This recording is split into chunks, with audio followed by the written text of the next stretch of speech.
When I pleaded with my husband for money to save our 3-year-old daughter's life, he looked me squarely in the eye and said, "I don't have time for sick people in my life." Then, without hesitation, he threw us out onto the streets and welcomed his new lover inside. I stood there, sobbing, holding our daughter as he slammed the door in our faces. What he didn't know was that his betrayal ignited something in me, a deep, burning desire for revenge. By the time he woke up the next morning, his perfect life had already begun to unravel. My name is Emma, and if you had asked me a year ago, I would have told you I was living the dream. At 29, I was married to Ryan, a man I thought was my soulmate, and we had a beautiful home in Dallas, Texas. Our daughter, Lily, had just turned 3, and she was the light of my life. Everything seemed perfect, or at least I convinced myself it was. Ryan was a businessman, always working, but always providing. He was 33, charming, and ambitious. I was a stay-at-home mom, proud of the family we were building. When Lily was born, it felt like our family was finally complete. I spent my days planning her meals, playing with her, and imagining the life she would have. Ryan worked long hours, but I always told myself it was all for us. I never questioned his late nights or sudden business trips. I trusted him completely. Lily was my world. At 3, she was full of curiosity and joy. Her laughter filled the house like music, and her little hands always reached for mine. She was the reason I smiled every day.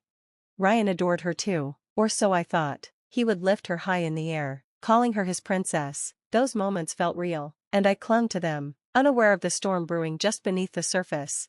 One evening, after Lily's 3rd birthday, Ryan mentioned that he had a business trip coming up. He kissed me on the forehead and said he'd be away for a few days. It wasn't unusual. His work often took him out of town. I didn't mind. I trusted him completely and believed his work was what kept our family secure.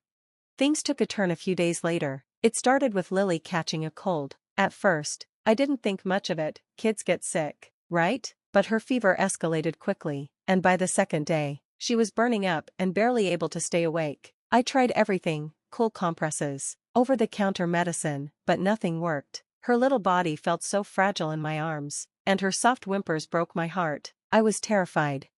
I called Ryan immediately, hoping he'd rush home to help. When he picked up, I could barely speak through my panic. "Ryan, Lily's really sick. She has a high fever, and I don't know what to do." His response still haunts me.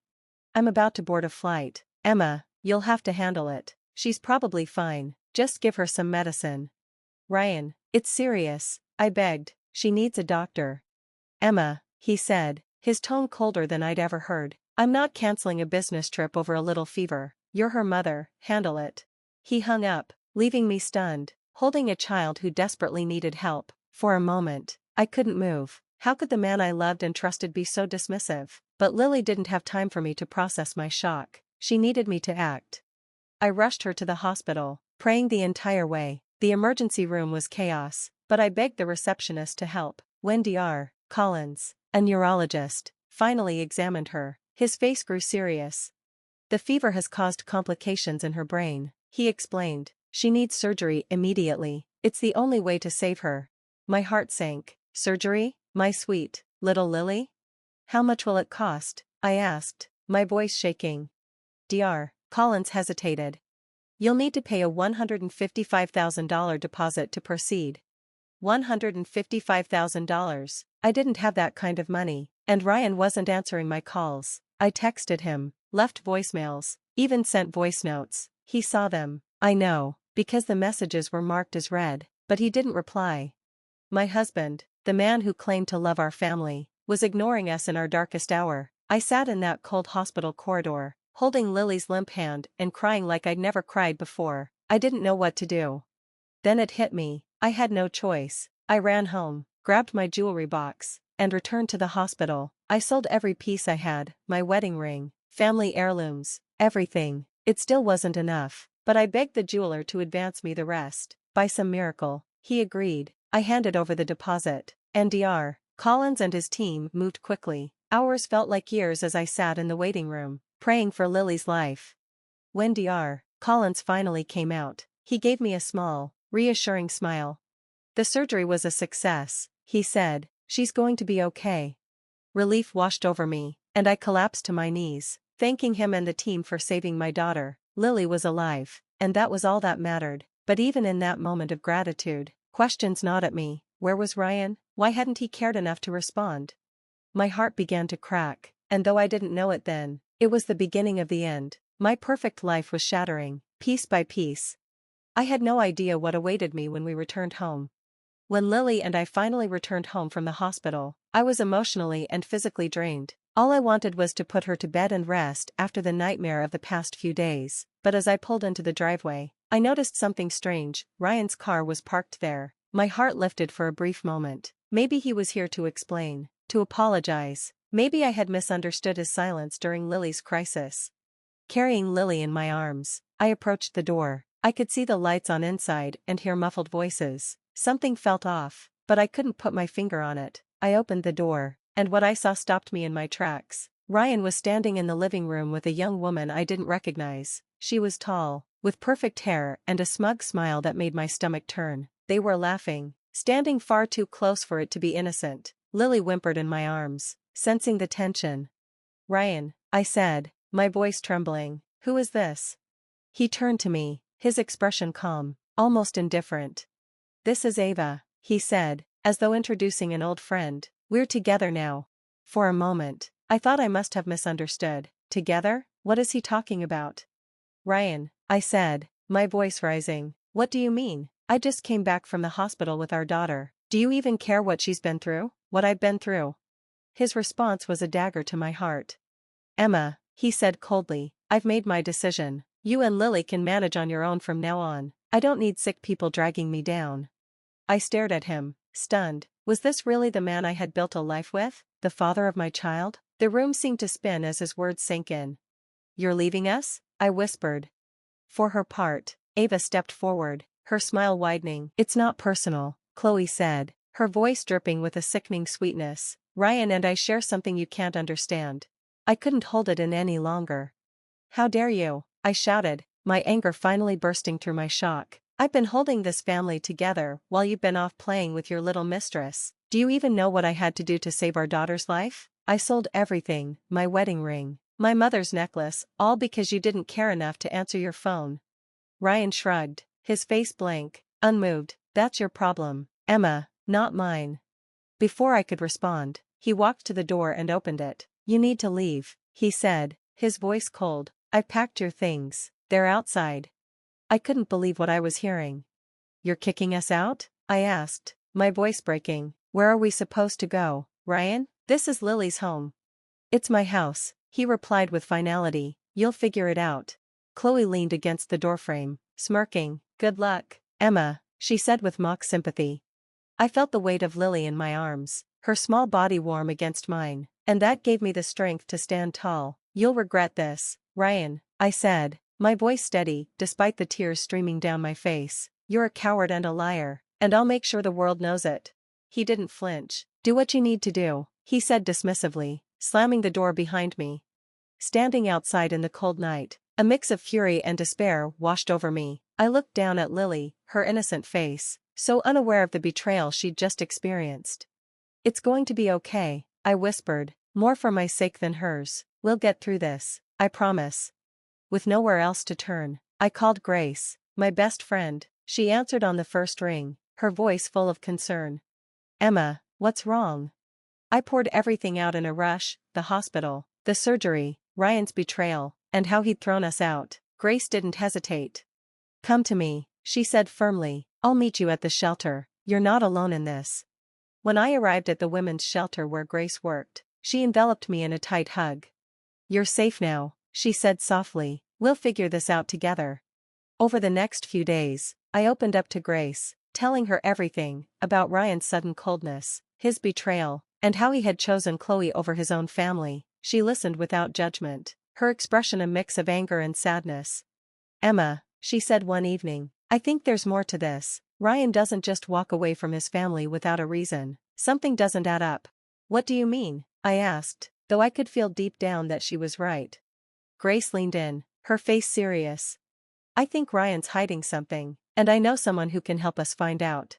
That's how I met Ethan, a private investigator Grace trusted. He was in his early 40s, with sharp eyes that seemed to see through me. "I'll dig into Ryan's life," he said. "If there's anything to uncover, I'll find it."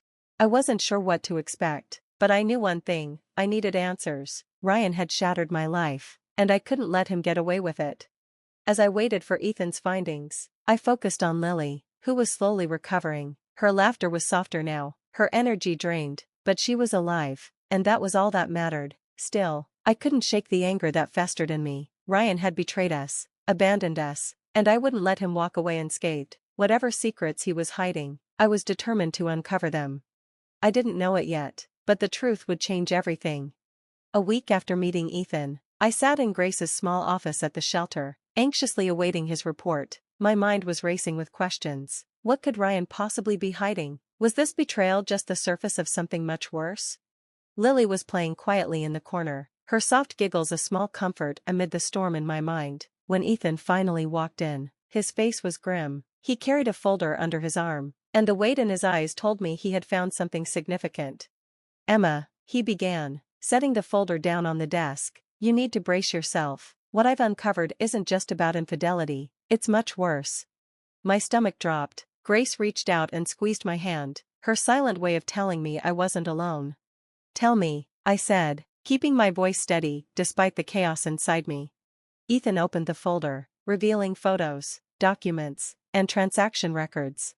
"Ryan and Chloe aren't just having an affair," he said, "they're business partners, illegal business partners. They've been running fraudulent schemes, laundering money, and even funneling funds into offshore accounts." I stared at him, stunned. "You're saying Ryan's a criminal?" Ethan nodded. "He's been doing this for years. It's likely his legitimate business is just a front. Chloe isn't just his mistress, she's his accomplice. Together, they've built a web of lies and illegal activities." The room seemed to tilt. This was the man I had trusted, my partner, the father of my child. I had suspected betrayal, but I never imagined this kind of deception. "How do you know all of this?" I asked, struggling to process the weight of his words. Ethan gestured to the documents. I traced his financial transactions, interviewed former employees, and dug through public records. Everything here points to their involvement in illegal activities. They've even stayed under the radar of federal authorities, but so far, they've managed to avoid detection. Grace leaned in, her voice firm. "Emma, this changes everything. Ryan isn't just a cheater, he's a criminal. You need to protect yourself and Lily. We have to take this to the authorities." I nodded, my anger boiling over. Ryan had destroyed our family, abandoned his daughter, and now I found out he'd been leading a double life as a criminal. "What do we do?" I asked, determined to fight back. Grace and Ethan exchanged a look before Ethan spoke. "We start by building a case. The evidence I've gathered is solid, but we'll need more to ensure that he and Chloe face justice. You'll need a lawyer, a good one." Grace didn't hesitate. "I know someone who can help. Let me make a call." That's how I met Megan, a sharp and determined lawyer who specialized in cases like mine. She was in her early 40s, with a calm confidence that immediately put me at ease. "Emma," she said during our first meeting, "you've been through hell, but we're going to turn this around. With the evidence Ethan has collected, we can not only expose Ryan's crimes, but also ensure you and Lily get what you deserve." Over the next few days, Megan and Ethan worked tirelessly to strengthen the case. Megan filed for an emergency order to protect me and Lily, while Ethan coordinated with local authorities to bring Ryan's illegal activities to light. I was overwhelmed by the support I received, from Grace, from Megan, from Ethan. For the first time since Ryan had kicked us out, I felt a glimmer of hope. The turning point came when Ethan orchestrated a raid on one of Ryan's business properties. With the help of law enforcement, they caught Ryan and Chloe red-handed, finalizing a fraudulent deal. The arrest was swift, and the news spread quickly. Watching the footage of Ryan being led away in handcuffs was surreal. This man, who had once been the center of my world, now looked like a stranger. When Megan called to tell me the charges against Ryan and Chloe were solid, I felt a strange mix of relief and sadness. Relief that justice was finally catching up to them, but sadness for the life Lily and I had lost. Still, I knew we couldn't move forward until this chapter was closed. The court date was set, and Megan assured me we had a strong case. "Emma," she said, "you're going to have to testify. The court needs to hear your story, the sacrifices you've made, the betrayal you've endured. Are you ready for that?" I hesitated. The thought of standing in front of a judge and strangers was daunting, but then I looked at Lily, playing happily in the corner of the room, her laughter a reminder of what I was fighting for. "Yes," I said, my voice steady. I'm ready. As the trial approached, I steeled myself for the battle ahead. Ryan had tried to break me, to destroy our family, but I wasn't going to let him win. With Megan, Grace, and Ethan by my side, I knew I had the strength to face him and to ensure that justice was served. What I didn't know was just how much this fight would test every ounce of resilience I had left.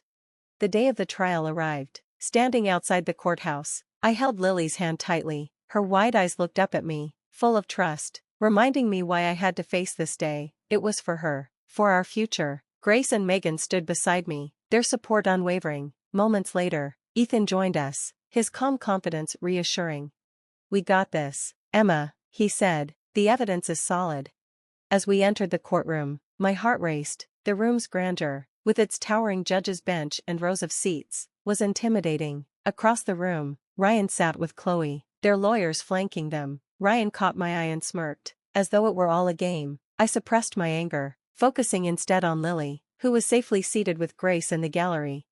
The trial began with opening statements. Megan's voice was steady and authoritative as she outlined the case: Ryan's betrayal, his illegal activities, and his abandonment of his family. Listening to her, I felt a surge of pride. This fight was no longer mine alone. It was a united effort to reveal the truth. When my turn came to testify, my legs felt weak as I approached the stand, swearing to tell the truth. I recounted everything: Lily's illness, Ryan's indifference, and the heartbreak of selling my jewelry to save her. My voice trembled as I described returning home to find him with Chloe and his cruel decision to throw us out. The courtroom was silent, every eye on me, drawing strength from Lily's smile in the gallery. I answered Megan's questions honestly, holding nothing back. Ryan's defense tried to portray him as a misunderstood businessman, claiming I had overreacted and that his relationship with Chloe was a private matter. But Megan was relentless. She dismantled his arguments piece by piece, presenting undeniable evidence of his fraudulent schemes. Ethan's meticulous work had left no loopholes. At one point, Megan asked, "Mr. Johnson, why did you ignore your wife's pleas for help when your daughter was critically ill?" Ryan squirmed, his charm faltering. "I was busy," he muttered. "Busy with Chloe, perhaps?" Megan pressed, holding up evidence of his luxury resort stay during Lily's surgery. The murmurs in the courtroom grew louder, and Ryan's face flushed red. Chloe's testimony sealed their fate. Under pressure, she admitted her involvement in the fraudulent activities, implicating Ryan further. By the end, their web of lies had completely unraveled. Judge Walker, stern and meticulous, reviewed the evidence carefully. Her verdict was firm. This court finds Ryan Johnson and Chloe Reed guilty of multiple counts of fraud and money laundering. Their actions were not only illegal, but reprehensible, showing blatant disregard for family and the law. She turned to me, her tone softer. "Mrs. Johnson, your courage in coming forward is commendable. This court awards you full custody of Lily and all legal assets belonging to Mr. Johnson, excluding those tied to his crimes." Tears streamed down my face. Ryan and Chloe received long-term prison sentences. Justice had been served, and the weight of betrayal began to lift. Outside, Grace hugged me tightly. "You did it, Emma. You stood up for Lily and yourself." Ethan, his serious demeanor softened by satisfaction, said, "You've earned this victory." As we drove back to the shelter, peace washed over me. Lily slept in her car seat, her tiny hand clutching mine. Even in her dreams, Grace smiled at me. "What's next for you?" she asked. "A fresh start?" I said with determination, "A home for Lily and me, where we can be safe and happy." In the weeks that followed, small victories brought new hope. Grace helped me find a modest apartment in a quiet neighborhood. Megan guided me in managing the assets, ensuring financial security. I began volunteering at the shelter, giving back to the place that had saved us. One evening, as I tucked Lily into bed, she asked softly, "Mommy, are we happy now?" Stroking her hair, I replied, "Yes, sweetheart, we're happy and safe. This is just the beginning of a beautiful life." That night, sitting in our little living room, I reflected on our journey, the betrayal, the heartbreak, the fight for justice. It had all led to this moment. I wasn't the same woman I'd been, stronger, wiser, and more determined than ever. I looked forward to giving Lily the life she deserved. For the first time in a long time, I felt truly free.